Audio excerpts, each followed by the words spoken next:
धुंद झाला तुझा दरबार झाला तुझा दरबार धुंद झाला तुझा दरबार पांडुरंगा तुझ्या दरबारामध्ये खरा न्याय राहिला नाही. तू अन्यायाने कसा वागतो सांगू तुला. उदाहरण क्रमांक सेवकाच्या ढुंगान मिळे चुंगी.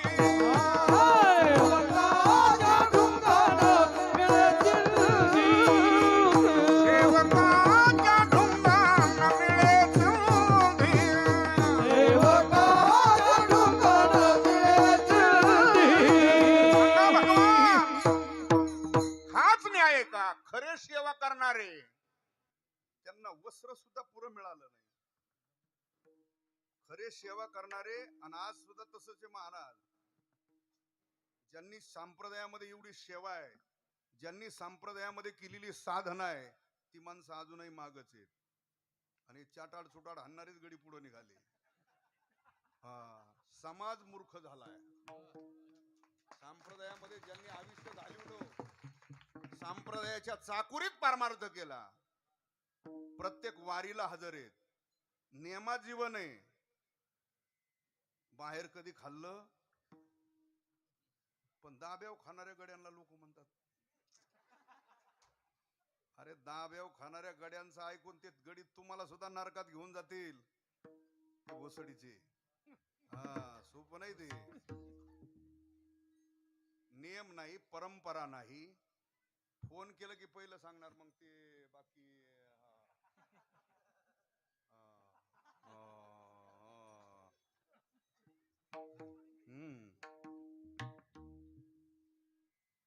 म्हणजे जाणारा पैसाही अनाठाई जाणारे आणि तिथं दिलेला वेळही अनाठाई जाणारे. परंपरा जरा कीर्तनाची अशी कळत असलं तर बघा. कीर्तन सुद्धा कोणाची ऐकावत याला सुद्धा नेम आहे. त्याची सांगणे एवढी लायकी पाहिजे, त्याची साधना पाहिजे, वय पाहिजे. या सगळ्या गोष्टी आहेत, सगळ्या गोष्टी आहेत. जरा संप्रदायात म्हणून चांगलेच ऐकावं लागतं. म्हणून आपल्यालाही नेम कळावात ना. एक तर कीर्तनामध्ये भक्ती सांगावा, ज्ञान सांगावं, वैराग्य सांगावं. कळतं का? भक्ती, ज्ञान, वैराग्य, तीन गोष्टी सांगावे. सांगत असताना तुमच्याकडे प्रत्येक तुम्ही कथा सांगा, कुठला चिंतन सांगा, तुमच्याकडे पुरावा पाहिजे. एकतर प्रमाण पाहिजे, ओवी पाहिजे, नाही तर श्लोक पाहिजे. तिसरं कारण सांगतो, चरित्र सांगायचं तर एक तर देवाचं सांगायचं, नाही तर भक्ताचं सांगायचं. दुसरं कोणाचं सांगायचं नाही. एक होता राजा, एक होता प्रधान. कशाला जग मारा आणतोय राजा आणि प्रधान इकडे कीर्तनात? पुराण कमी आहे का तुला? तुझं आयुष्य गेलं तर तुला सगळे पुराण वाचणं नाही व्हायचं एवढे. राजन प्रधान कशाला आणतो इकडं? हे तिकडं दुसरीकडे सांगायच्या गोष्टी आहेत कीर्तनातल्या. नाही, देवाचं चरित्र, संताचं चरित्र, भक्ताचं चरित्र सांगावं. भक्ती, ज्ञान, वैराग्य सांगावं. प्रमाण, ओवी, श्लोक सोडून काही बोलू नये. ही वारकरी संप्रदायाची चाकुरी आहे. विठाला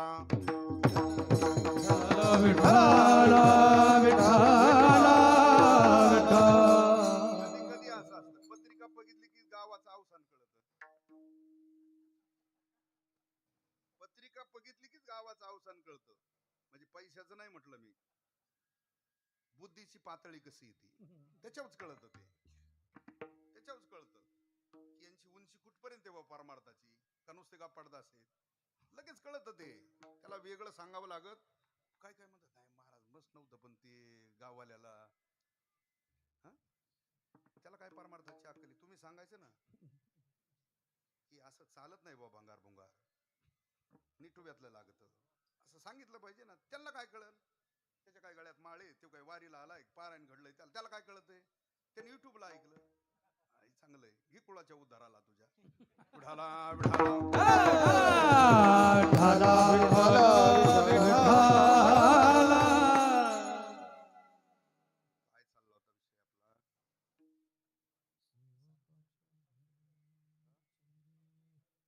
कधी आले महाराज?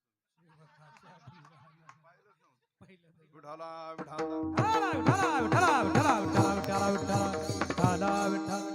सेवकाच्या ढुंगान मिळे सिंधी. जनाबाई त्यावेळेलाही सांगते, खरे सेवा करणारे त्यांना वस्त्र सुद्धा मिळालं नाही.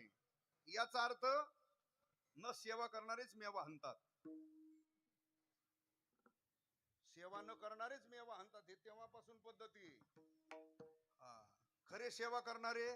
पण एक लक्षात ठेवा, ते लौकिकात वाढलेले नसतील, पण देवाजवळ त्यांना तेवढं अधिकार आहे. विद्वानात त्यांना परंपरेच्या माणसात तेवढा अधिकार आहे.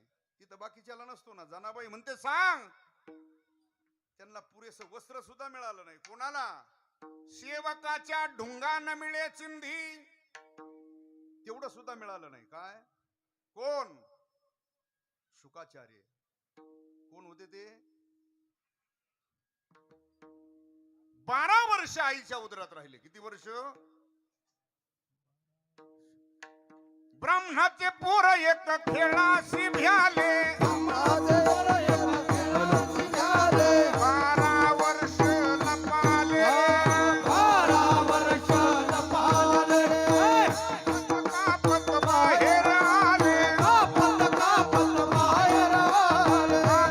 कापत बाहेर आले. कापत कापत बाहेर आले. हे नागवेचे पळून गेले रे. नागवेच पळून गेले रे.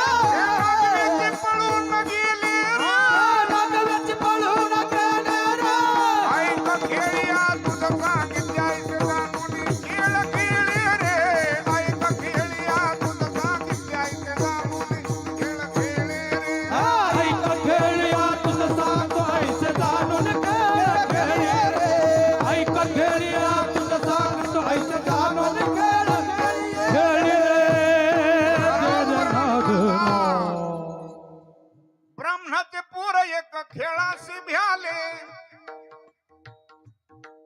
12 वर्ष राहिले शुकाचार्य पुढं आईच्या उदरात राहिले. शेवटी भगवंतानी हात जोडले, शुकाचार्य बाहेर या, नाही तर मातृहत्येचं पातक लागेल तुम्हाला.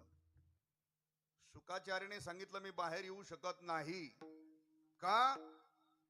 बाहेर आल्यानंतर हा वारा लागतो. कोणता? म्हणजे हवा नाही, मायेचा लागतो. बाहेर आलं की माणूस मी माझे हे लगेच लागतं बाहेर आल्याबरोबर. त्यामुळं मी बाहेर येऊ शकत नाही. मग भगवंतानी वचन दिलं, मी तुम्हाला माझा एक गुण देतो, वैराग्य. शुकाचार्य कुठे आहेत? भगवान वचन दिलं बाहेरून, मी माझा वैराग्य हा गुण देतो तुम्हाला. हे वचन दिलं. आणि भगवंताचे तसे गुण अनंत आहेत. मुख्य किती गुण आहेत? मुख्य गुण किती आहेत? 6. त्याच्यातला एक दिला कोणाला? शुकाचार्यांना दिला. निळोबराईने त्याचं वर्णन केलं. येसे थोरविला मारुती, बिभीषण केला लंकापती. औदार्य देऊन कर्णा हाती कीर्ती दिगंतरी मिरविली. ज्ञाने उपदेशिला चतुरानन, ऐश्वर्य वाढविला अर्जुन. वैराग्य सुखाते बाजून ब्रह्म सनातन पाहविला. असं निळोबराईने वर्णन. भगवंतानी वैराग्य हा गुण दिला. कुणाला?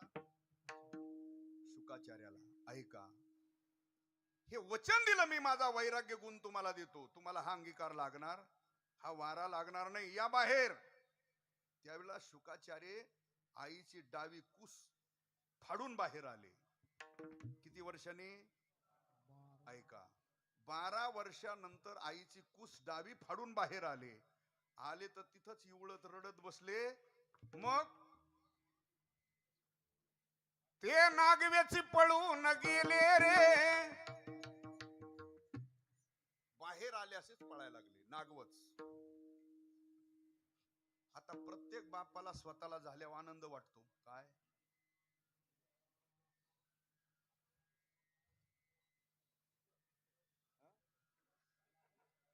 मुलगा झाल्यावर वाटतो ना. पण तुला मुलगी झाली ना. आज 5 दिवस झालेत. होऊ दे, चांगलं असतं ते. मुलीची अडचणच आहे. आणि आता काही अडचण नाही. पहिला अडचण होती, होंडा द्यावा लागायचे, लई माग लागावं लागायचं. आता काही नाही. पहिल्यांदा मुलगी झाली पाहिजे. हा, पोरांचंही काही तसं खरं नसतं एवढं. तुमचं हाय जवळ येणं फिरणं काय तर गोड बोलत आहेत सोना पोर. कमी पडलं की मग पुन्हा सापट्याला नाही तर काकड्याला करावं लागतं. हा, विठाला विठाला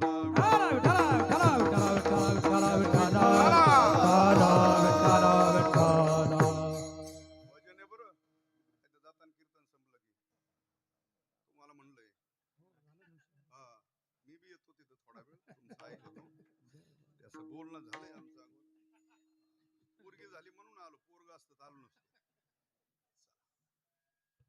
शुकाचार्य पळू लागले, पण शुकाचार्यांच्या पिताश्रींना आनंद झाला. कोणाला?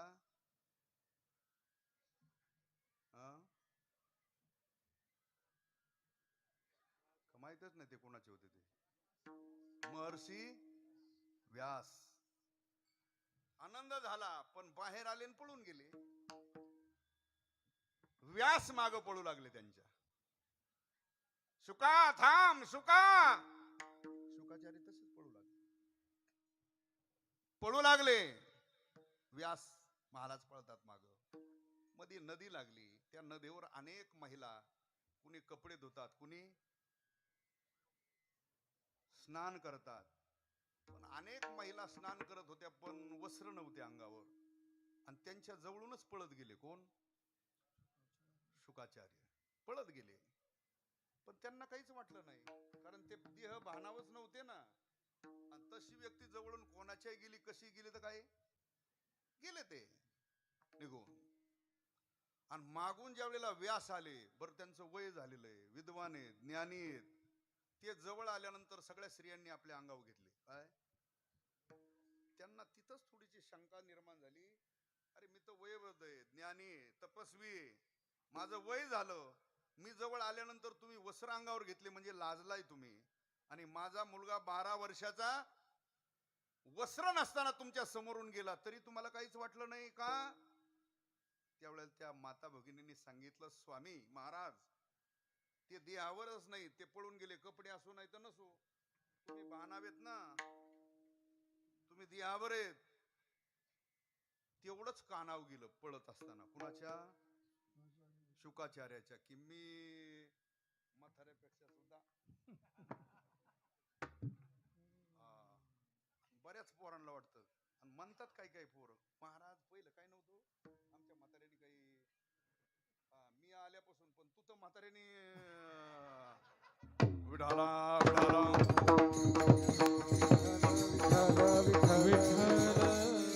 त्याच्यामुळे हे तर नको ना विसरू. तो पुढं काय दिवा लावला, पण तुझा दिवा तर त्यांनी लावला, हे तर ध्यानात ठेव ना. तो तेवढंच ऐकलं आणि विचार केला की मी बाबापेक्षाही गेले पुढं राजा जनकाच्या दरबाराकडे. तिथं गेल्यानंतर सांगितलं, आत निघाले. आता तो राजा जनक आहे, तो काही सामान्य असताना संसारिक आहे, असताना कोणी संसारिक आहे. पण गणना होताना कुणात झाली? 4 आश्रम आहेत ना, संन्यास, ब्रह्मचारी, वानप्रस्थ आणि ग्रस्त. असताना तो ग्रस्त आश्रमी, अनेक पत्नी आहेत, अनेक मुलं आहेत, मोठा परिवार आहे, वैभव आहे सगळं. पण वृत्ती अशा प्रकारची झालेली होती, ती संन्यासी ब्रह्मचार्यापेक्षाही श्रेष्ठ वृत्ती होती. तुकोबारांनी त्याचं वर्णन करताना असं वर्णन केलं, तुका म्हणे राज करीत जनक आगी माझी एक पावजळे, आगी माझी एक पावजळे. तुका म्हणे राज करीत जनक आगी माझी एक पावजळे, आगी माझी एक पावजळे. महाराज म्हणतात, एका पायाला अनेक पत्न्या लुनी लावून त्या पायाचं मर्दन करतात.